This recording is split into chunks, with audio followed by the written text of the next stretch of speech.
Just burning off some steam here.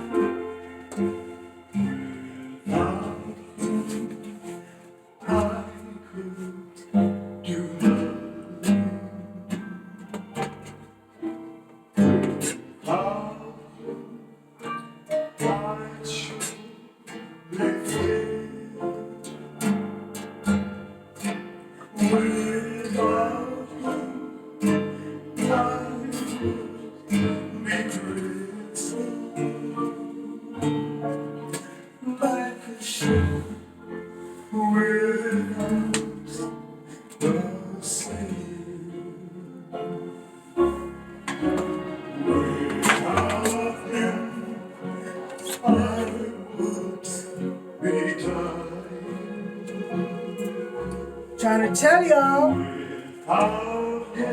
my hair is coming out. Chemo, Multiple Myeloma Awareness Foundation.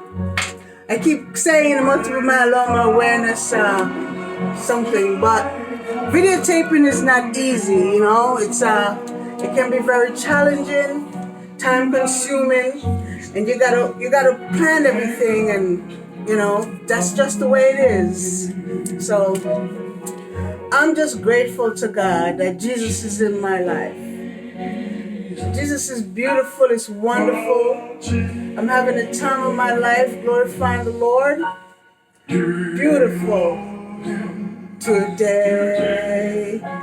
Please don't turn him away. Oh, Jesus. Y'all get tired of hearing Jesus. Y'all get tired of him. Tired of hearing his name. Y'all don't want to say his name. You don't want to praise him. And that's your blessing. That is your blessing. You know? I'll be right back. Hold on. Hold to that thought.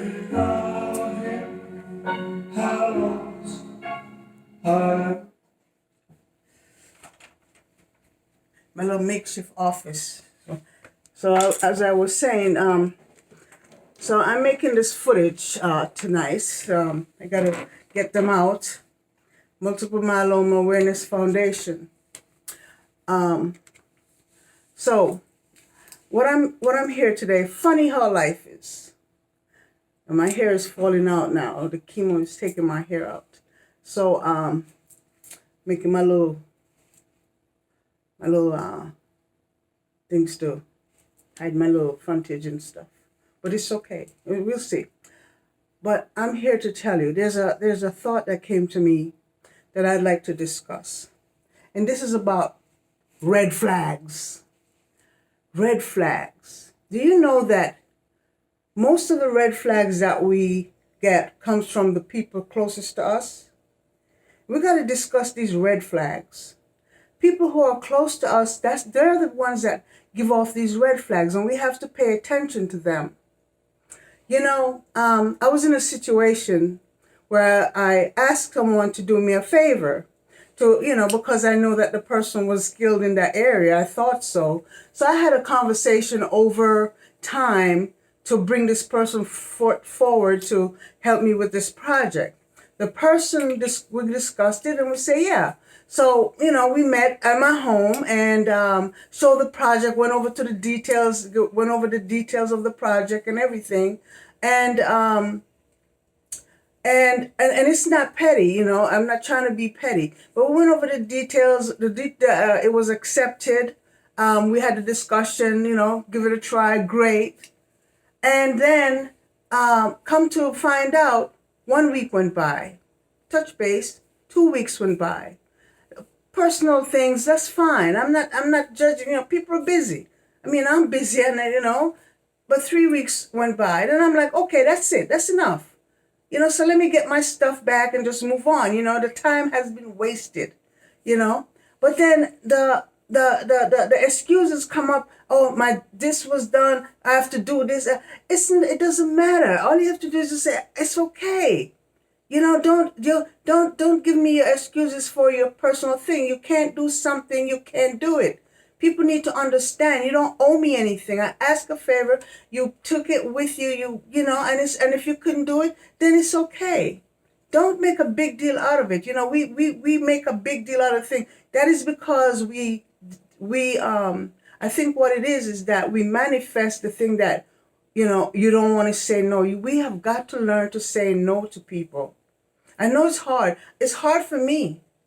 I'm really trying out. It's hard. The only persons that I wouldn't want really when I'm in a situation to say no to me to was somebody in my family, because I'm close to my family. But if you are somebody out there, a stranger or something, or someone within the outer parameters of my family, then it's okay for you to tell me no if you can't do something for me. But don't drag it out. You're wasting your time, wasting my time, and the stress that manifests is not good for us.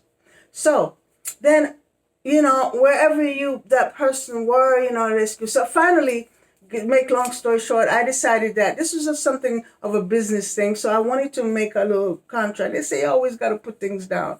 So I decided to put a contract on this to say that this was not discussed and everything. And the person was like, yeah, no, there was no discussion with anyone else. And I believed that. But I still wanted it to say that, and the red flags went up when the person was telling me that, oh, they have these in Africa and they have these this and that, and the negativity that was coming from that conversation. All they had to do was hand the thing back and say, sorry, I couldn't do it. But there was so much negativity coming from that thing that it was not necessary. And that was a red flag. I mean, this person went to Africa to know they're in Africa. They know they have. I've gone through all the different things to check on the different things that was out there, and I couldn't find anything, but yes, still they coming to me about Africa. What you know about Africa? I don't even know nothing about no Africa, And then they're gonna the manifestation of the drudgery was the hurt of trust and making me feel bad. It was just to look at something, just walk away, and just it's over. These red flags, people set up these red flags, and it's not necessary. We have got to learn to stop using these red flags, because they show up real fast, and it's so and it builds a bad feeling amongst the two parties. Not a red flag. I was nice enough. I was somewhere. What a beautiful day today. It was beautiful. But I was somewhere, and I wanted to go to a after session, and so somebody suggested that I take somebody with me, and I was fine, but I had to make a quick run. So let me run and come back. On the way, the thing, I got to my destination and did my thing, and I had enough time now. If the person wanted to go, I would be able to go back and get that person. So I called and I said, did the person, but the person who answered the phone was like having a conversation, like concerned about this and that, what I was doing, my personal thing. And I'm like, just ask the person if they want to go. I'll come back and grab and pick them up, and it's no big deal.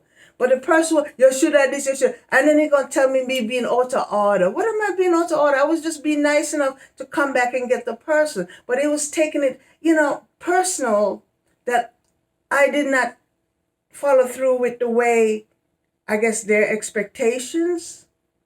So I'm the one that was being out of order for calling to be nice to pick up that person. Whatever's going on in people's lives, you have got to check it out and find out how you can change that behavior. We have got to change that behavior. And I know the only answer, you have to pray your heart out to Christ. You have to empty your heart. You see, this heart here, if your heart is not light, and if you don't have feel like a feather in your heart, and your cup don't run it over, and you don't depend on Christ and pray, then you have burden. The burden is in your heart.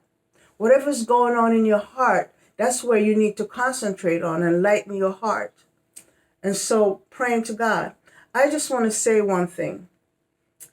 I come from a family that is very blessed.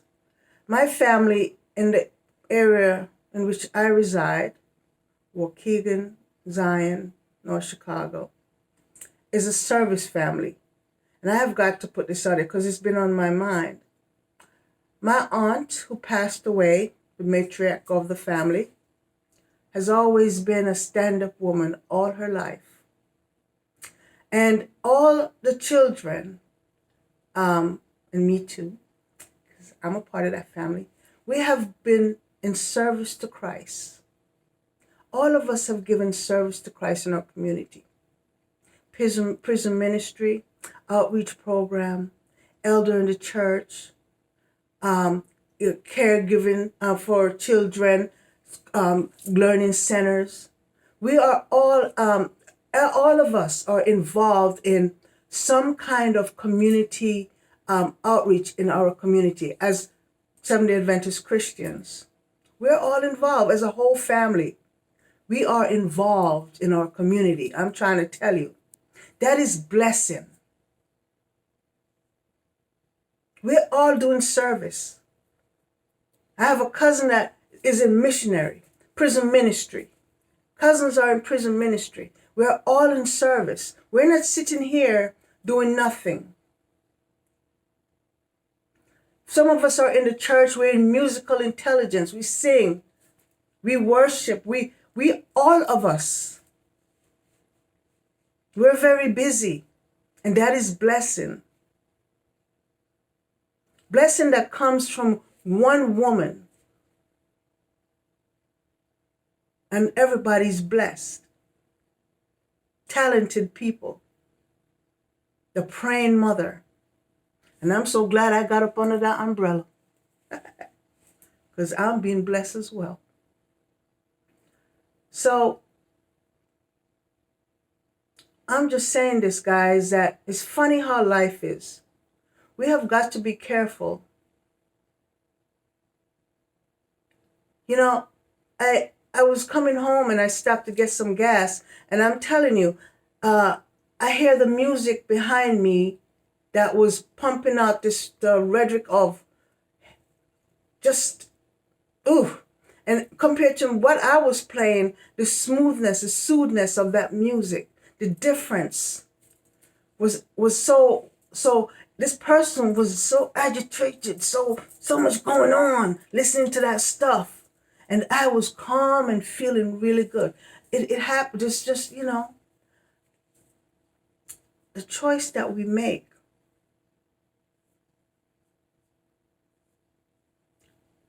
We got to start taking it easy in life and having a way of embracing what God has in store for us. Unedited video. You know, people don't really know me. I am trying to get, you know, it's hard to do lots of footage and I try not to talk a lot because that's the way it is. And yeah, I'm just going to have to listen if you want to, you know. I know people don't follow me, so that's okay. So I'm talking to myself. But quickly stating, I came down with multiple myeloma in 2013. And I'm going to keep talking about it because this is the way I get my release. If you don't want to hear it, block. And it was very hard. It was tiring. I mean, the different medication. I'm on a lot of medication because that's what sustains you. And I don't know. It's just the way it is. So I have to follow through it. I think they fatten me up because I do have to do a stem cell transplant, which will totally change me. I will be after that whole thing go through the chemo. It's a whole devastated thing. I don't know. You never know what's going to happen. The liver, the kidney, there's a lot of danger ahead of me. So all I can say is, why not live up my life now? When I do what I have to do, since they have me on the medication, they're building me up. You know, I know they're pumping me up because they want my body and whatever is going on, the science. I went to chemo yesterday. And my doctor did not even discuss. She's had her head plan. And the last thing I said, am I still doing the stem cell? Yes. But she never discussed the chart. We never talked about it. We talked about the fundraiser, but we never talked because her plan is already set. And I could see the plan that what is because 20 days of what I will go, or 30 days, 1 month in isolation will change my features. My hair will be gone. It will change. Now, given the experience before, the body the organs in my body, can it take all the different chemicals that they're going to have to use in my body? Will my lungs be able to take whatever? What will kick in? You can have multiple myeloma and come with lung cancer or some kind of other thing. With my kidneys, and this is reality. We have to face the reality. When my kidneys fail, they don't know that I am aware of what these things, because I read it. My liver that cleans everything. What will go wrong? And they are concerned. They watch these things. But they're not going to tell me because they think I don't know. But anyway, to make long story short, the Multiple Myeloma Foundation is for us to get together and take away and not take away, but put these learning factors, these educational thing into place. I need your support. March is Multiple Myeloma Awareness Month. I'm doing whatever it takes. I have an empty basket. But I'm driven with faith. I know something is going to come out of this. And I am qualified to do this because my college year, the professor said, hey, we need somebody to represent affirmative action. It's Black History Month, so let me put it out there. And so I was given the task of affirmative action. First Black to represent, because I didn't have anybody. Well, I didn't know if it was a first Black. But the concept of the affirmative action in my university was that there were people that was not being treated properly. There were like people that work in the dining area, they were being kicked back to the back kitchen, and all the other people were up front, and they think that wasn't fair. So that was something I fought for during my college year, and other things that Black students were not being represented. So that came out really good. I got a presidential award and everything. And my thing was, I was on the tennis team. I didn't pay attention, but I was involved. Third World Association, Latin and Caribbean Caucus. I was the president for most of my college year because there's nobody who would do what I do. So I became the president of the Third World Association in my college. I put on dances and fun stuff. Okay? Not my freshman year, my sophomore year. I think it started my junior year. So really 2 years. Well, sophomore, I was coming into, getting to know, going to the student board, getting approved for stuff. That was my college years. I was very popular, playing tennis, hanging out with the best of presidents on the student union. Graduated college, honors with the presidential award. And then, things happened. My father, I was given a scholarship to go to Buffalo State University to study law, criminal justice, which I declined because my dad became down with some sickness and there was nobody there. I was the only one in America. My brother was in the Desert Storm fight and whatever. And I dropped all that. Somebody told me, don't do it. But I did anyway. Honor thy mother and thy father. So I gave up all that to go to law school.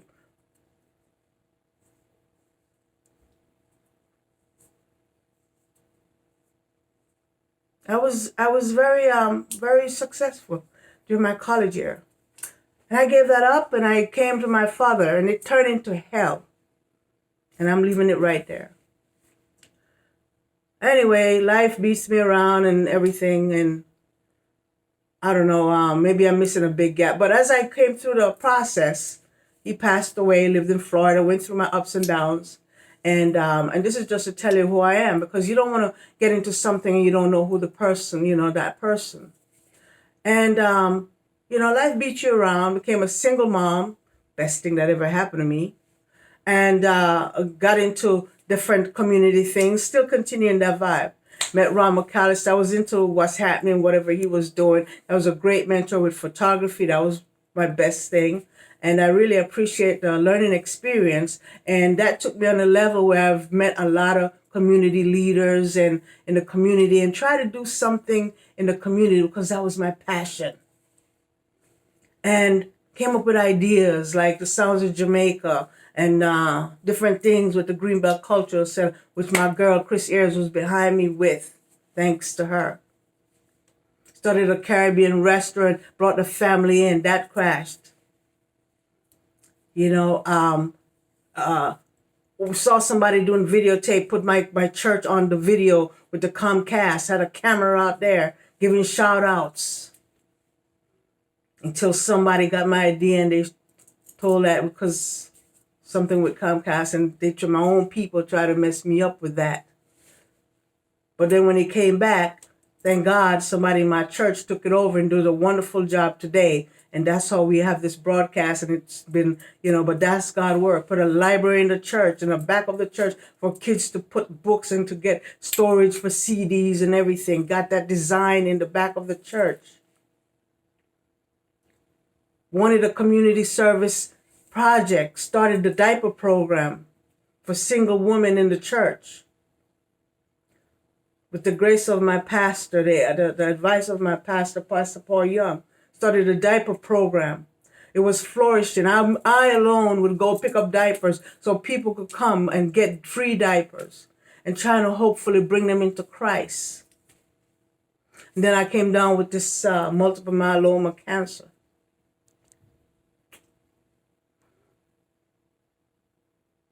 Did an outreach community program, bringing people out of the church into the community.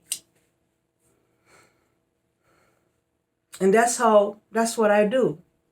That's what I enjoy doing.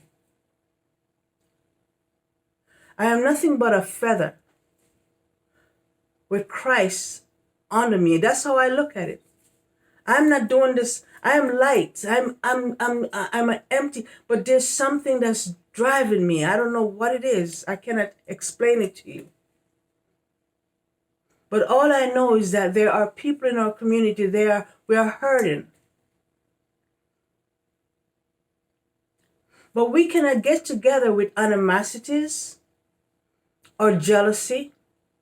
It's not going to work.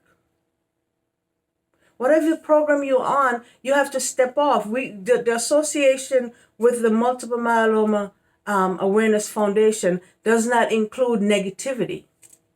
It's not healing. I want no one with negativity or jealousy or bias. Whatever you got going on, go away. I cannot take it. The manifestation is just too much for me to handle. Don't come to me and tell me, oh, they do this in Africa. I don't know if they do Multiple Myeloma Awareness Foundation in Africa, and I really don't care. But all I know is the here and now. I can't pay attention to all that stuff going on in Africa, and you coming to me with all that drudgery. Don't come to me and tell me what people are doing elsewhere. Let's do what we need to do here. Let's focus on this. Stay in my lane. That's what I want to do. And stop badgering outside. That's just wasting time.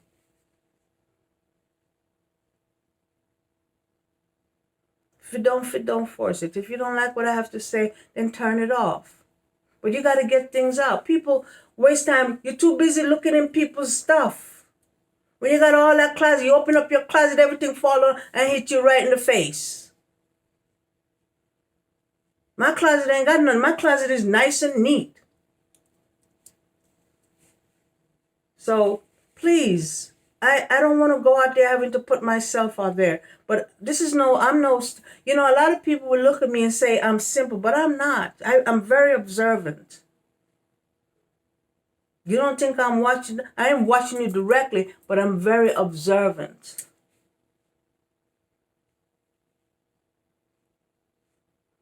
We all can get along. You don't owe me anything. If you don't want to ride on my bus, that's okay. I'm not going to be hurt. That's the thing about people. I probably used to be like that. I'm going to go just because I don't want to hurt her. But we have to stop that behavior. It's not good. It's not healthy. And those of you who are way ahead of me, congratulations. So with that being said, 30 minutes is a good mark. But I just want to stop by here today and let you know that, there's two other things that I wanted to talk about before we move on. Sometimes you have to clean clean your path, but we'll get to the other three other things that we'll clean. But the Multiple Myeloma Awareness Foundation is going to be March.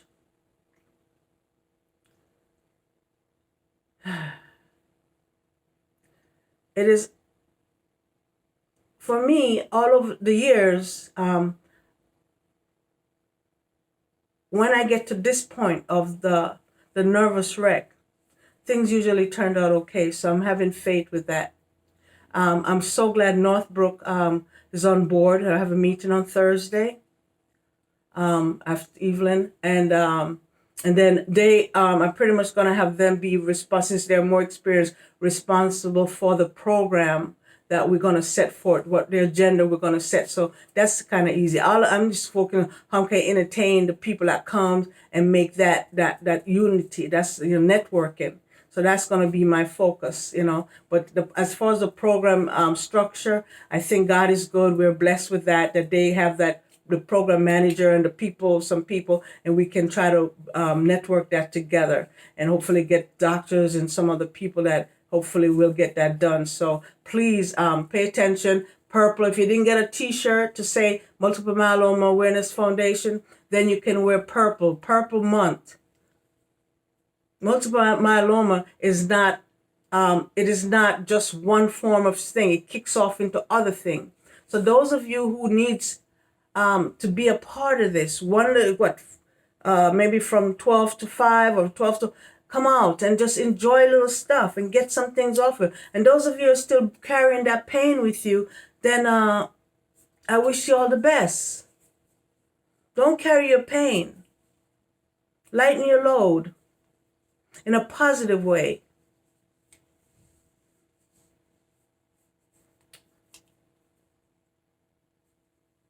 And you got to pray. Pray, pray, pray.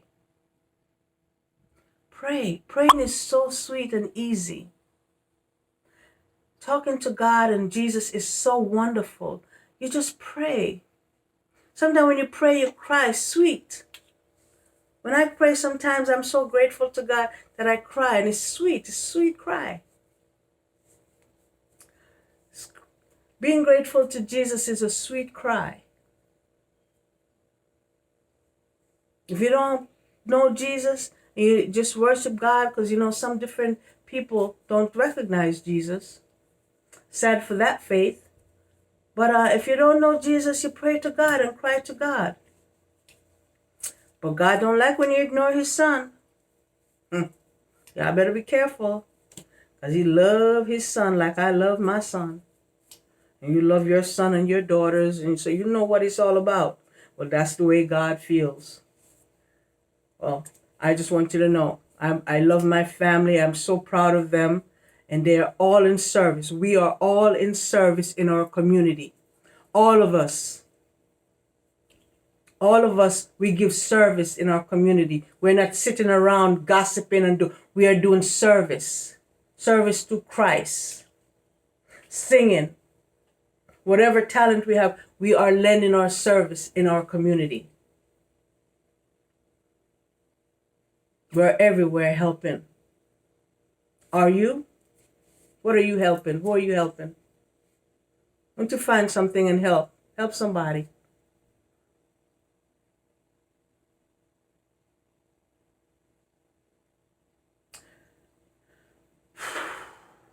This is a part of the segment where I say, funny how life is.